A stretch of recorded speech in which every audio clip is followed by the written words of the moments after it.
सोपं नसतं घरचा करता पुरुष होणं. जबाबदारीचं पांघरून घेऊन स्वप्नाला बाजूला सारणं. कालपर्यंत ज्याला नव्हता कसलाच गंध, नवरा आणि बाप हे शब्द लागताच पूर्ण बदलून जातं त्याचं वागणं.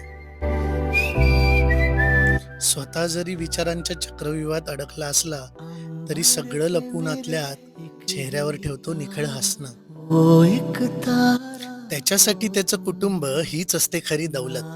आयुष्यभर झिजायचं पण स्वतःच्या कुटुंबाला जपायचं हेच असतं त्याच्या जगण्याचं कारण. हो तुम खरंच सोपं नसतं घरचा करता पुरुष होणं.